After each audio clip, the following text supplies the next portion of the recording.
Thank you for staying with us. So the Federal Ministry of Education has announced that mathematics will no longer be a compulsory requirement for arts and humanities students seeking admission into universities and polytechnics. The move aims to remove barriers while maintaining academic standards. However, it has divided opinion nationwide. Supporters hail it as a progressive reform that relieves art students of an unnecessary hurdle, while critics argue it could lower educational standards and weaken academic rigor. The key question now is whether this policy promotes inclusivity or undermines the value of education. And as usual, you can join the conversation on 0201 635 2013 or 0902 416 3440. You can also tweet to us at TVC Connect using the hashtag YourViewTVC. Ladies, when I saw this news, I thought, I have to be honest, I was divided. At first I thought, I think, it's important that we move with the times. I know that for many schools, like abroad, there are some courses that you need to do. You don't necessarily have to have a credit, in math. You can have a pass, things like that. But I know that for us in Nigeria, it's important that you must have a credit. So not just a pass, credit, no matter what it is that you're studying. So the part of me that agrees with it is, it allows for those who their strength may not necessarily be math, but they're so good at the career that they are, looking to pursue. And sometimes that math can stall their progress for many years until they are finally able to get it.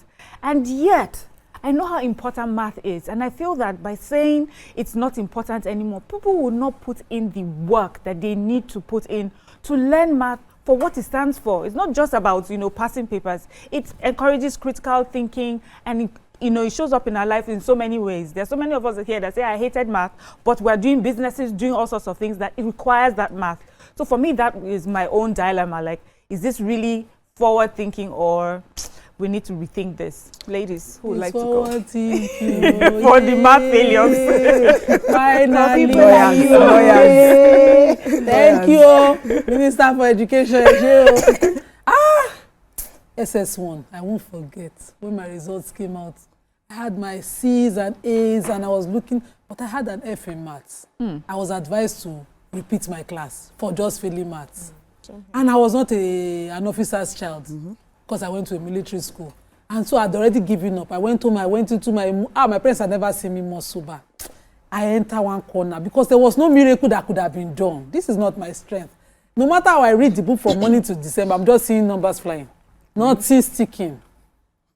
And so one parent's child who had even a better result than my own, I think this child had all A's, wrote to the education department under the Ministry of Defense, like, what's nonsense? How will my child fail only maths and be asked to repeat the class? Me, I'd already left science class to arts class so that I can escape this, and yet I was advised to repeat my class. And so when I read this, I was like, where are the parents now? They should come and read. Because we were arguing as young ones then that this does not show the strength of brilliance for any child. And a lot of us who are arts inclined, or I was science inclined, but just not a maths strength. Wow. My kids are science inclined, and you see them, they try to do, but a lot of things were not just gelling when it comes to that numbers because of the foundation that we had. My daughter's recent results in maths, I was like, are you sure that me born you? Because I suffered for that particular subject. There was nothing that, my parents hired a special teacher for maths for me from that SS1 till I wrote my WAEC. Uncle John, I always say it whenever I would talk about this thing. He was teaching me every day, and days that he would teach me and I would not get a thing because I'm tired, upside down. There was a problem foundational wise for me. And a lot of us then, we would have been able to, pass it a little. It was because the primary school teachers did not help our matter, they did not help our life. Didn't know how to teach. It's because I have suffered that I'm doing better with my kids. And so this cannot now be a strength of anybody's intelligence. Because there are several fields of intelligence. Yeah, nine. Some people are linguists. In humanities, what do you even need maths for, really? In humanities, what do you need it for? I'm a critic. Don't you see my critical thinking? It's math. No, it's not. Except when we give you numbers. It's now. not. Exactly. Even now, when you give me numbers, it's better because I'm using my maturity. If you give her the numbers in naira, if you are giving me, if you put naira in front, of course, the maths must math. If you are giving me in those days at the age of, I remember, I got to secondary school 9. Brilliant as I was, I did not know nari. I depended on my sister for maths, and we're in the same class. Every time we're doing an homework, I'm hanging on my sister's neck because fortunately for me, unfortunately, she doesn't like the fact that she's 2 years older than I am and we're in the same class. I hung onto her like a leech for everything maths. I misbehaved for that course, and you cannot judge that. A lot of children students who went to school together have done amazing things without it. So test people who in their core areas of knowledge. Maths was important, engineering, maybe not even medicine. I think we're medical students who argue against it. Yes. Really, well done, so, you don't talk. Ramatu, you're a businesswoman. Let me hear you. Tell us how your math is. You know, when I heard that, when that policy came out, I was very happy. I was happy because, do you know that when I was in secondary school, I didn't like my maths teacher because he taught that subject. That subject was one of the most difficult subjects in the whole of this thing. And just like you mentioned when you said that, you know, we need maths in our daily whatever. We need maths from in our primary school, that's understanding mathematics. I am still understanding mathematics up till now. That textbook, every time they bring it up. Do you know that division, that long division, up till today, I still don't understand how you carry it, keep it one side. Okay, so now in my daily activity now, will I now, okay, when something is happening, I will now come and be drawing that division and everything. And you know, in maths, you must show. It's find X that kill us. I know in maths, for X. I know in maths, you must show workings. You must show workings. It's not like when you get the answer straight up. You just put it. You must show workings. I remember how many, and maths particular, that subject, I learned it with flogging. You have to flog me for it to enter again. Apart from the one you teach me in the class, so you have to make sure that thing, because when you put the thing on, maybe you give us and go, and we and tell us to solve this thing. If we solve it, I'll get to a certain stage and I'll be stuck. So you have to flog me to be able to complete. Oh my goodness! To complete, so that my brain will charge and everything. There were teachers we didn't like. I know I had some friends, Deborah, if you are watching, Deborah Ogalahi, and so they don't like maths. Whenever the maths teacher comes, they already know. So was it the man or was it the teacher? Oh, the subject and the person, anything was a problem. Was a problem. How about your kids? How are they coping? Yeah, my kids they are doing very well in maths. You know, now the way they teach them the maths is different now. It's different. Unlike before, you know, we're already, you know, our parents have already made us to feel like, oh, look, if you are good in maths, that means automatically you're an intelligent person, you are smart and everything. So when you now understand that maths like that, I think you will do very well in your other subjects and everything. And just like what Nima said, even me too, after when my result came out, I had a C in maths, but I know of a lot of my friends who, because of that, because they had F and P, they couldn't get into university. They couldn't get into university for a very long time because they kept on writing. They will pass all the other subjects. But you see that maths, that one that they're looking for, it will come out F or P. Honestly, so that was how we initial thoughts, but policy. Because you've also been a teacher, maybe when you could add that. For me, is this about the teaching or is it just the subject? I think it's about the teaching. So first of all, I think we are not solving the root cause of the issues why students are not passing maths. I know that there are like 9 types of intelligences. They have a mathematical intelligence. Those ones, they don't even need any teaching. Once they see the numbers, they're able to sort it out. They have it. We have linguistics, we have spatial, we have existential. There's so many intelligences, about 9, according to Howard Gardner. And I understand perfectly that because the foundation, like Nima rightly said, is wrong in maths, many of our teachers at the time that they were teaching us is a lot different now. You can see that with our children now. But at the time they were teaching us, they did not even understand how to teach every child in the classroom. Understanding that we have different learning patterns as children. And that is what working in an international school helped me understand, that every child in the class should not be taught the same way. So we have children who are, I would like to use the word, they are mathematical. we have others who are, maybe language now, who, when you are teaching someone who's tilted towards language, for instance, mathematics, or a kinesthetic child, you are not supposed to just write on the board and move away.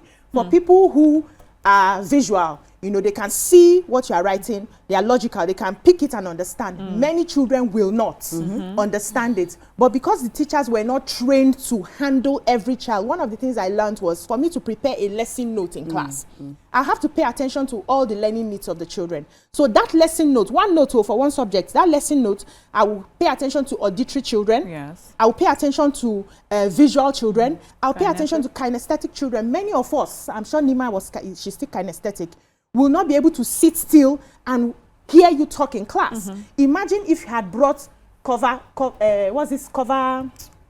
these bottles now, bottle cover. You put it on suwe, counters, or you jump over and jump over. We will understand it. But when you're doing quadratic equations, you have no kind of bottle top. No, hold on. We're talking about foundation. Okay, So you build that confidence in the child. Even in the quadratic equation, there are ways you can apply kinesthetic teaching to it. Give them tasks to do and explain the meaning of that task, and they get it. So we didn't go through that. We didn't have that. So it made it impossible for us to understand maths. But maths is very important, whether you are a logical brain or you are creative brain. Some of us here are creative brains. Bisi, I'll let you finish with your thoughts when we come back from this break. Stay with us. Thank you for staying with us. We're still discussing the new mathematics policy, way forward or not. And Bisi, you're still sharing your initial thoughts. So I was saying that whether you have a creative brain or you have a logical brain, maths is like a foundation that grounds you, and it's not something we should just do away with because you're going to have to specialize in something else. That's why the universities come into play. You are there to now specialize in whether it's law you want to study, or is a fine arts you want to do, or music, or whatever it is. But that foundation, we should not remove it. We should not lift it because it sort of grounds you at that basis. There are many people who will not have an opportunity to go to universities. So if we now say, okay, maths is not really needed, how do we create that, balanced foundation? No matter how creative you are, you also need a form of logic. No, hold on, no. You also need a form of logic. So what we should be focusing on is, and even this excuse that a lot of people are not able to get into universities. How many universities do we have? We will always have people who will not get into the universities part-time because the universities are not enough, one. The campuses for the universities are also not enough. Even if we push out everybody writes JAM, passes the mathematics, there will still not be enough space to take them. So that is not so much of an excuse. What we need to start doing now is to go to the core, the foundation, and ensure that this mathematics is taught properly, that everybody understands it. Children will always find a way when something is not interesting. It's how you're able to catch their interest. And once they get it, after you write your WAEC, you can go back and do your law or do whatever you want to do. But to say that we are going to have to drop it... You're afraid of the impact that would have. So we have Hassan on the line. Hassan from Lekki, good morning. Good morning, everybody. Morning, sir. The removal of English language as prerequisite is a good tidings to everybody. Mathematics. To everybody. It's a good tidings to everybody. Okay. Because mathematics is a calling that is not for everybody. Some people are good in mathematics, some are not. And imposition of mathematics denied a lot of people admission, and it stagnates their progress educationally. But despite that, people will still come across mathematics in their course of studies in universities. Yes. But that one is a bit tolerable. Is it? People can get away with that one. Yeah. Okay. But at the point of entry, making mathematics compulsory is not fair. And that was why I said it's a good tidings to all. Secondly, I want to say something about demand, your first guest this morning. Okay. Demand came up with something very, very important. You see, Lagos State is saturated with educated, illiterate people. A lot of people buy land without knowing the town planning. A lot of people that are buying land in the FI, but agree, this and that, speculating. They don't know anything. Most of them are buying farmland. And that farmland will never be compromised by the Lagos State government. A lot of estates were built on farmlands. So people should be very, very careful. Good morning. Good morning, Hassan. Hassan says that if math is harder, I'm wondering, if math is harder at entry level, why is it more tolerable in university? Okay, so making it an entry level requirement, this isolates students who ordinarily might have a bit of understanding of it, but they cannot get a C at it. Okay. So that was what affected most of us, that we were struggling. If I were to do a management course, for instance, I would never get admission. Because, yes, I had a C in maths later, but it was a struggle. If it was required without How many years did it take you? It was immediate. I wrote my first WAEC in 99 and I aced it. We'll talk about it later. No, they want me to borrow. They want me to boast. Let me boast. My parents' money did not borrow. So I had all the years when I started, because of the shock of what happened in SS1, I was later allowed to go through. I started compiling what I call a maths dictionary. Okay. Every formula, I wrote it in a small jotter I bought. Look at that. And I wrote it. Critical so you know, thinking. critical thinking, don't Dave, what this is. I wrote it out. And every time somebody had to force me, I would just refer to it to solve a problem. But I couldn't get it because 2 days to my WAEC, somebody stole it from me. I used to boast about it, carry it around. I know that critical But I was able to enter maths. Guess what I did?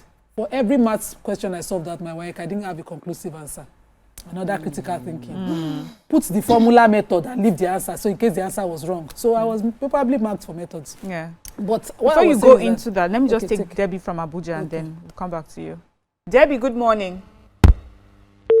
So Debbie, don't vex.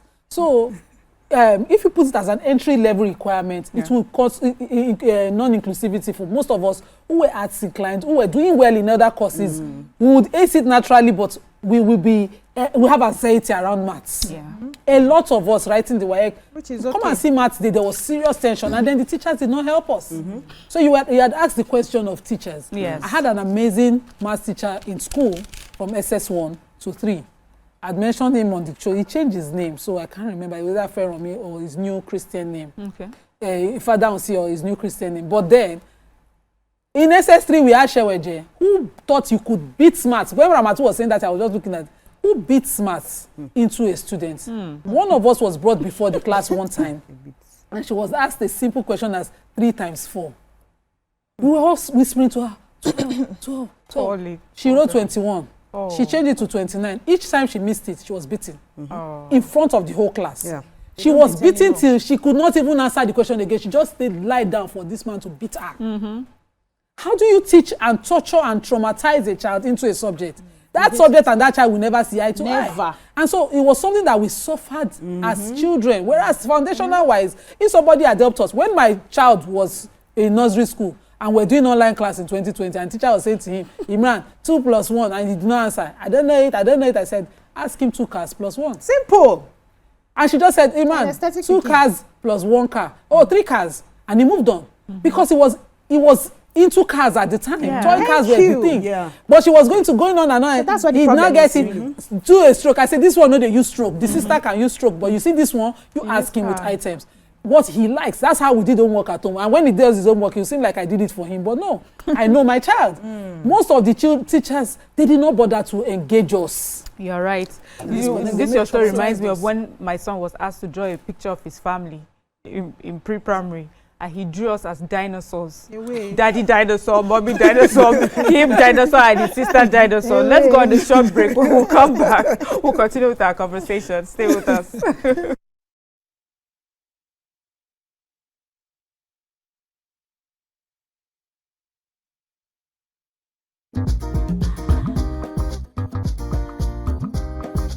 Stay tuned. Your View will be right back.